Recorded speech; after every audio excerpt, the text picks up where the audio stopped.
Buenas noches, hermanos, hermanas. Que el Señor les bendiga a todos.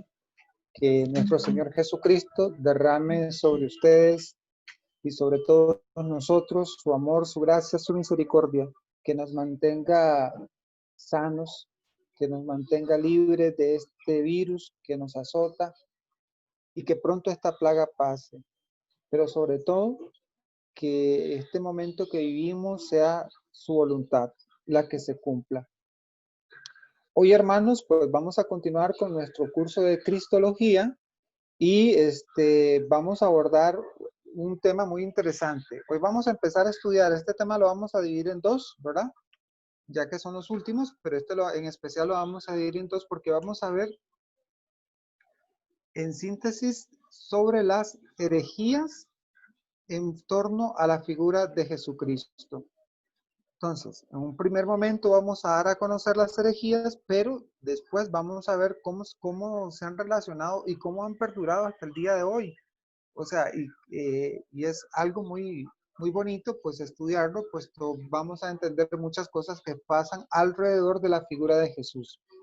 Hoy la figura de Jesús es una figura pero bastante, digamos,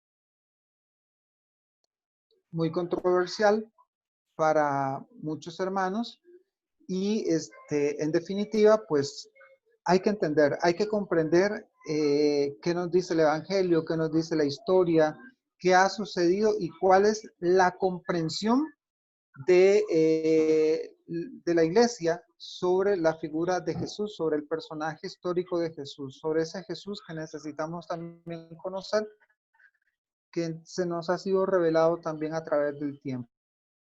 Arrancamos entonces con una cita de Marcos capítulo 15 versículo 39 que dice: verdaderamente este hombre era el Hijo de Dios.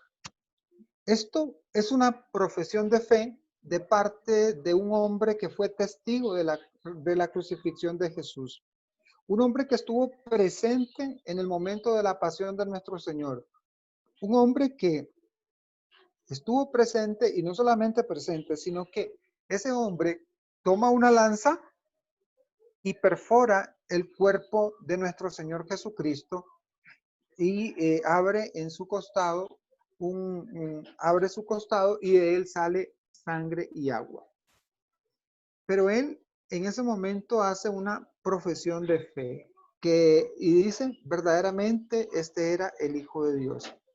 Hermanos, a través de los años, de los siglos y de la historia de la iglesia, hemos venido nosotros construyendo distintos momentos, hemos hecho distintas profesiones de fe, unas largas, otras cortas, otras muy elementales, muy básicas y otras bastante, digámoslo así, cargaditas de mucha riqueza.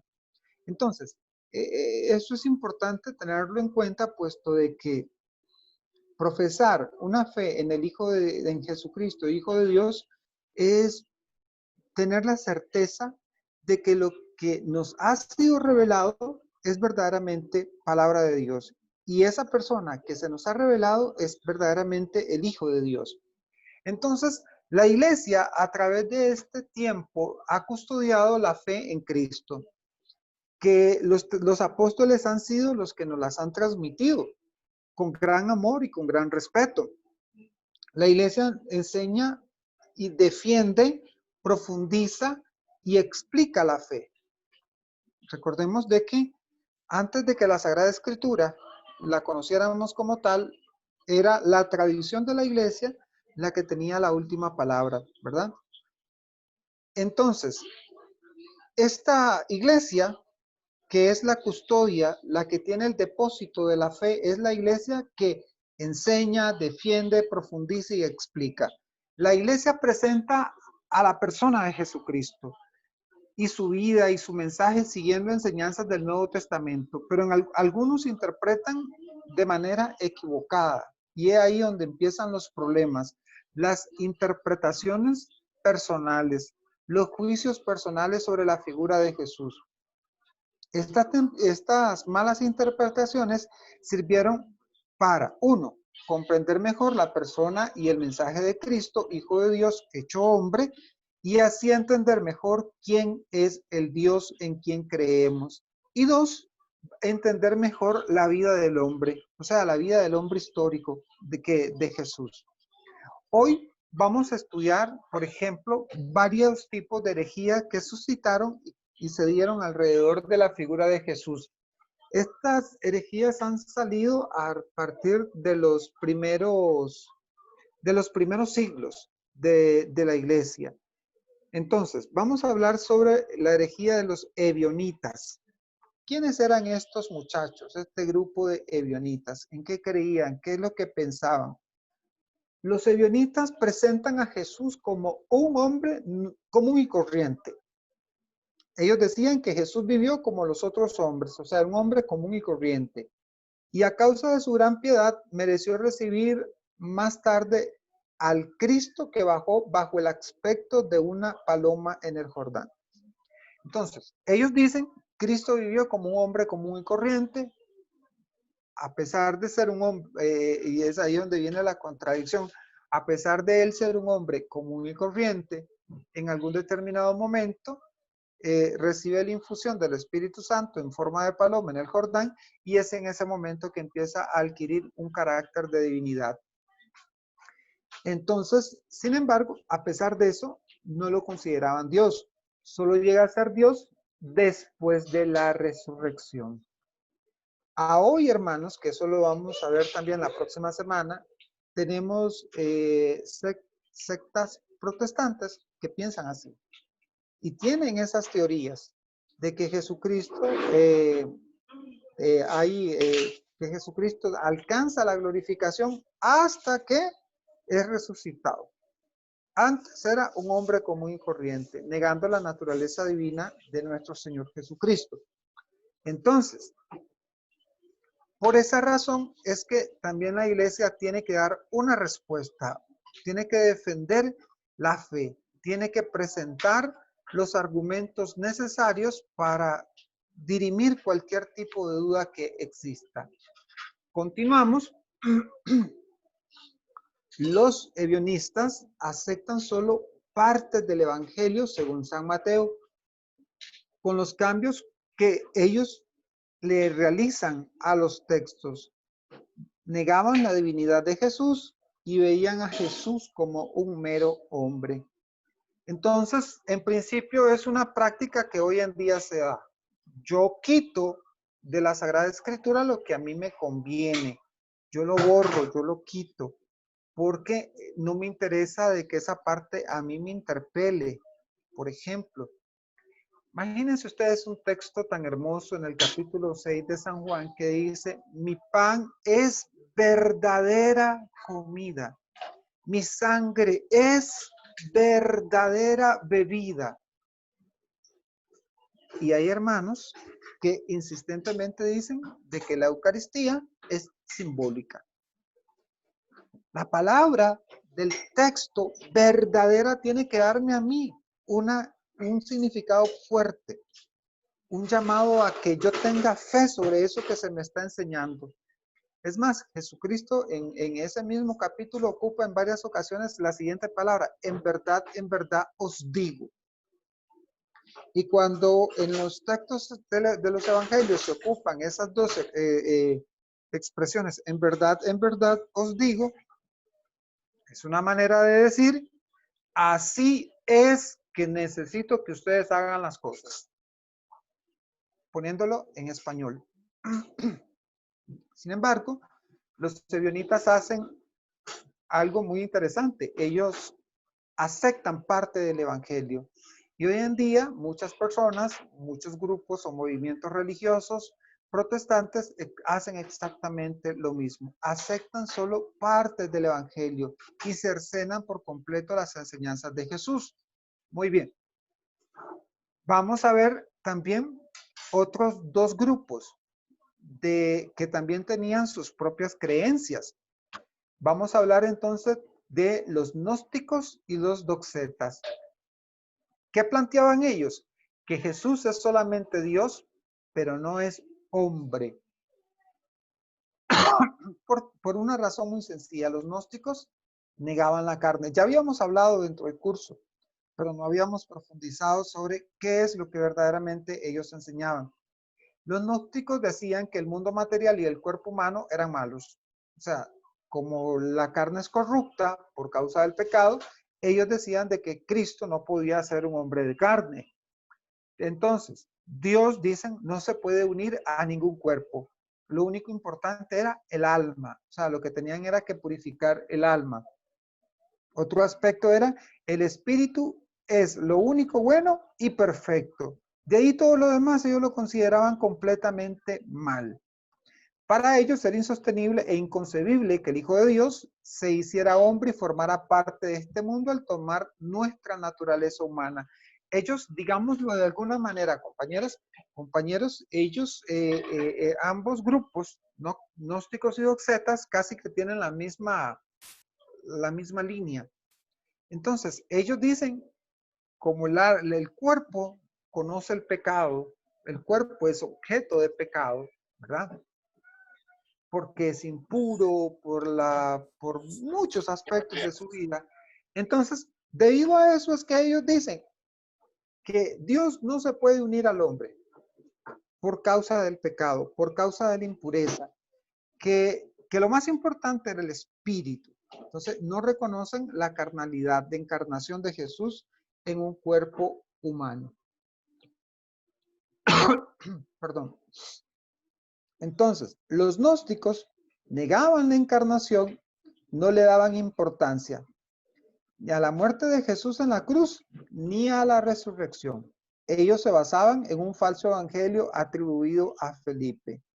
Sí, hermanos, había un evangelio que se escribió que se le atribuía al apóstol Felipe, ¿verdad? Los doxetistas negaban la encarnación del Hijo de Dios, es digamos, la doctrina más en común que ellos tienen. Se le llamaba así porque doxeta significa apariencia, y ellos creían que el Hijo de Dios tuvo carne solo en apariencia, ¿verdad? O sea, en cierta forma, no tenía cuerpo humano el Hijo de Dios, sino que era una apariencia. Entonces, para los gnósticos y los doxetas, Jesús era un ser divino, pero no un verdadero hombre. De hecho, hermanos, hay teólogos protestantes. Por ejemplo, se me ocurre Bullman o Renan, JJ Jeremías. Todos esos teólogos, de alguna manera, tienden y nos explican un poco esta situación, pero ellos tienden a estas tendencias. Se inclinan mucho a no valorar la encarnación. Las razones, solo ellos las sabrán, pero ellos niegan, digamos, de alguna manera, así como los doxetas y los gnósticos, por ejemplo, este hombre Bullman, de que a Jesús su gloria es la resurrección. Ahí es el centro donde parte la presencia de Dios en la historia del hombre, pero todo lo demás lo rechazan.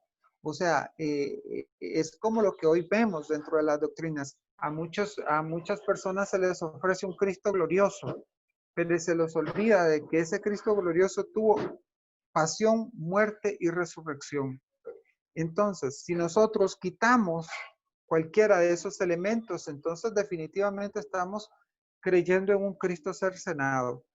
Antes de la victoria fue la pasión, antes de la victoria fue la muerte, y en el momento de la victoria fue esa sangre derramada la que nos da la libertad a nosotros los hombres. Muy bien. También tenemos a los adopcionistas y modalistas. ¿Qué creían estos grupos? Que Dios era uno, pero no era Trinidad. También lo vemos hoy en día presente en algunas sectas protestantes.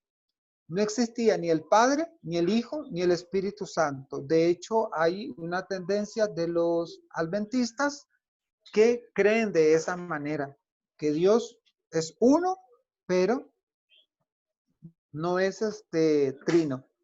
Y existe otro grupo protestante que se llama unicitarios en la actualidad, que ellos también piensan de que Dios es uno, pero nunca Trinidad, ¿verdad? También por ejemplo, tenemos grupos no cristianos como los Testigos de Jehová y los Mormones que creen en Dios Padre, pero no creen en Hijo ni en el Espíritu Santo, ¿verdad? Entonces, ¿qué más? No existía ni el Padre, ni el Hijo, ni el Espíritu Santo.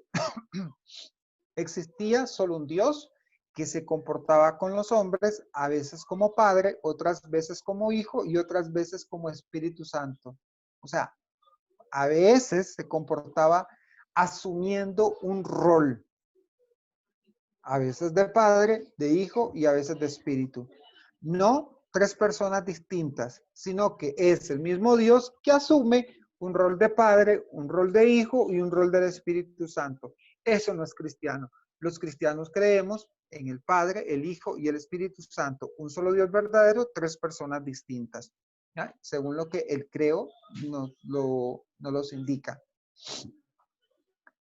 También tenemos otro grupo de herejías, pero ya esto es con Arrio, un presbítero de la Iglesia Católica, un obispo. En sus predicaciones que enseñaba, uno, Dios no tuvo principio, no tuvo ningún principio. En cambio, el Hijo tuvo un principio. Por eso decía en sus predicaciones que el Espíritu, que el Hijo no era Dios como el Padre. Y aquí, hermanos, imagínense, nosotros cometemos un error arriano. Es muy común. En una oración que la hacemos hoy en día. Nosotros decimos así: gloria al Padre, al Hijo y al Espíritu Santo, como era en un principio, ahora y siempre, por los siglos de los siglos. Amén. Como era en un principio. La oración oficial, la oración correcta, es como era en el principio. Entonces, cuando nosotros decimos como un principio, estamos dándole razón a Arrio, que Dios tenía un principio, que el Hijo, perdón, tenía un principio. Dos, cuando el Hijo de Dios se hizo hombre, padeció hambre, sed, experimentó las tentaciones, sufrió la angustia del Getsemaní, murió en la cruz. En todo esto, Jesús era Dios, pero no como el Padre. Por eso el Hijo es inferior al Padre y en consecuencia es creado. Entonces, Arrio decía, ¿cómo Dios puede padecer de hambre, tener sed, experimentar las tentaciones, sufrir la angustia, morir en la cruz? Pero es que Pablo lo explica muy bien. Pablo nos lo dice que Cristo se parecía en nosotros en todo, menos en el pecado. Y esas expresiones de tener sed, de padecer de hambre, son propias de una persona humana. Usted tiene sed, pide agua. A la samaritana le pidió agua. Usted tiene hambre, pide de comer, dame de comer. El Señor pidió comida. Experimentó las tentaciones, claro, en el desierto. Sufrió la angustia en el Getsemaní, por supuesto. ¿Y cómo respondió Jesús a todas esas situaciones? Como un verdadero hijo de Dios, haciendo la voluntad del Padre, que no se haga mi voluntad sino la tuya. Aparta de mí este cáliz, que no se haga mi voluntad sino la tuya. Y muere en la cruz como hombre, ¿verdad? Entonces, son cosas muy interesantes que los arrianos decían, no, pues, definitivamente es un ser poderoso, pero es inferior a Dios Padre. Porque Dios Padre es es el Todopoderoso, omnipresente, omnisciente, es el que lo crea todo y como creador de todo no puede tener esta condición de hombre al tener sed, tener hambre, tener miedo, tener angustia. Entonces son cosas muy interesantes que definitivamente nosotros tenemos que tener presente. Esa herejía nos las presenta el obispo Arrio. También, entonces, ¿qué es o cómo actúa la iglesia?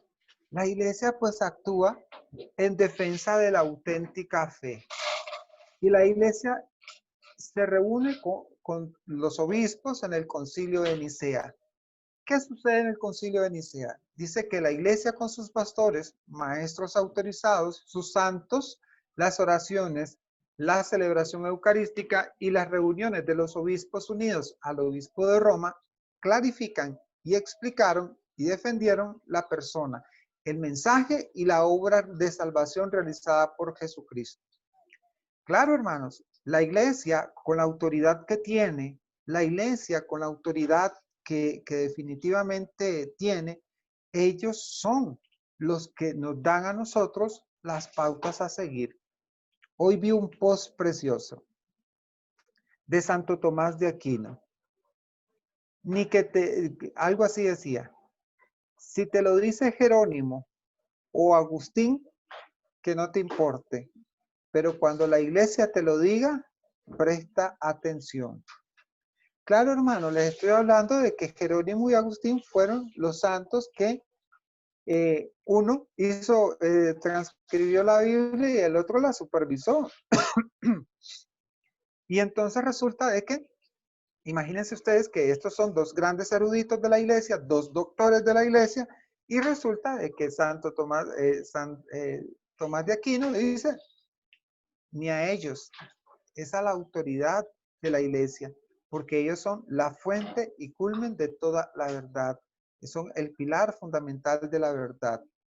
Entonces, continuamos y empiezan los padres de la iglesia a dar razón y respuesta de la fe. Empiezan los padres de la iglesia a tejer la doctrina, a poner las bases de la doctrina y a contestar a todos estos errores que circulan para que las personas, los fieles católicos, nos mantengamos dentro de la sana doctrina de la iglesia. San Irineo de León destacó que Jesús es Dios humanado, encarnado, hecho hombre, y por eso es nuestro Salvador. Vean qué bonito cómo lo expresa San Irineo de León. Es humanado, encarnado y hecho hombre, por eso es nuestro Salvador. ¿Qué dice San Irineo? ¿Cómo podrían los hombres lograr la salvación si Dios no hubiese obrado su salvación sobre la tierra? ¿O cómo le habría ido el hombre a Dios si Dios no hubiese venido al hombre? Entonces, hermanos, en esta formulación de preguntas que San Irineo de León nos hace, tiene toda la lógica.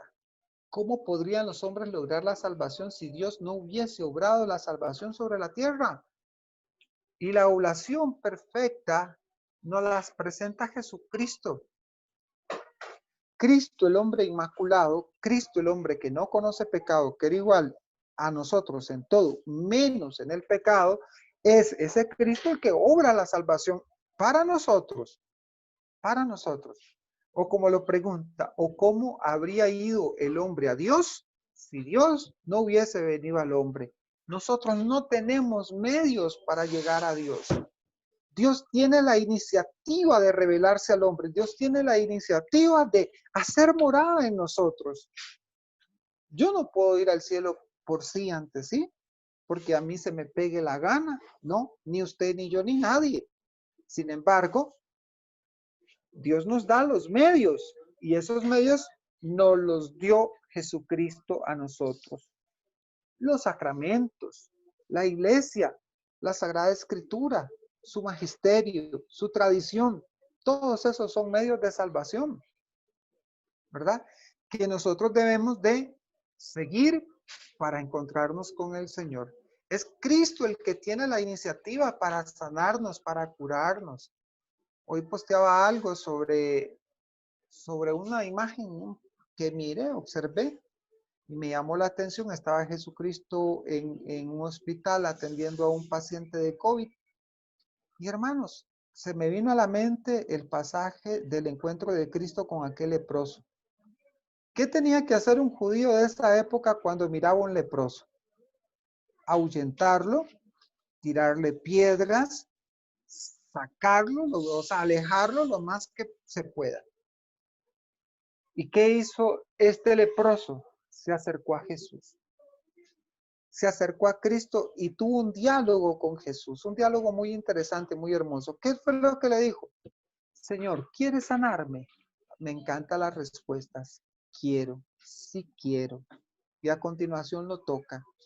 Hoy el Señor nos llama a actuar de esa manera. Dios nos trae la salvación. Él tiene la iniciativa de acercarse al hombre, no a alejarse del hombre. Igual nos los presenta en el Hijo Pródigo, cuando dice la palabra de Dios que él ve que su hijo viene y entonces él corre hacia su hijo. Hay una distancia entre Dios y los hombres que nosotros no podemos recorrer. Dios toma la iniciativa también para salir al encuentro de nosotros que somos sus hijos. Entonces, esto nos los planteaba San Irineo de León. También tenemos otro gran defensor de la figura de Jesucristo, como lo es Orígenes. ¿Qué planteaba Orígenes? Otro gran maestro de la iglesia en los primeros años. Él explica magistralmente cómo el Hijo de Dios se hizo hombre. Presentó sus argumentos para que la gente no se confundiera, o sea, lo hizo lo más accesible posible, ni llegar a conclusiones erradas como los herejes que negaban la divinidad o la humanidad de Jesús. Precisamente hoy en día tenemos muchas personas que creen tantas cosas en Cristo que definitivamente creen en un Cristo totalmente distinto al Cristo que está revelado en la palabra de Dios. Enseñaba que la manera como Dios Padre engendra al Hijo y le da el ser es algo muy particular y digno de Dios. No es igual a como engendrar un ser humano o como engendra un humano a un hijo. Es un misterio. Es un misterio. Me recuerda a San Agustín que se encuentra un niño en una playa. El chiquito había abierto un hueco y está con una panita y con un vasito echando el agua del mar en el hueco. Y le dice a Agustín, ¿qué haces, hijo? Estoy metiendo el mar en ese hueco. Entonces Agustín, una risilla ahí, y le dice, hijo, eso es imposible de hacer. Y el niño le contesta, así mismo es imposible conocer los misterios de Dios. Nosotros tenemos una limitación. No podemos comprender totalmente los misterios de Dios. Sin embargo, Dios nos da la sabiduría y nos da dones de entendimientos para ir aprendiendo y comprendiendo mejor sus palabras y aplicándolas muchísimo mejor. No cambiándolas, sino interpretándolas de manera correcta. ¿Ustedes creen que las interpretaciones que se daban en los primeros siglos de la iglesia son iguales a las de hoy? No, hemos evolucionado en el entendimiento de la palabra de Dios. Hemos venido comprendiéndola de una manera mucho mejor porque ahora tenemos herramientas mejores que las que habían antes. Pero sin embargo, siempre recurrimos a ellas porque nos ayudan a mantenernos dentro del marco de la sana doctrina de la fe. ¿Qué más decía Orígenes? No podemos comprender cómo el Dios que nadie ha engendrado viene a ser padre del Hijo unigénito porque se trata de una generación desde siempre eterna. O sea, es un misterio. El Padre, el Hijo y el Espíritu Santo están en la eternidad. Nadie los ha engendrado. Aquí no podemos entrar en el juego. ¿Qué fue primero? ¿El huevo o la gallina? No, no podemos entrar en ese juego. Dios es uno, ¿verdad? Y en él habitan tres personas. Padre, Hijo y Espíritu Santo. Es un misterio incomprensible para la razón del hombre.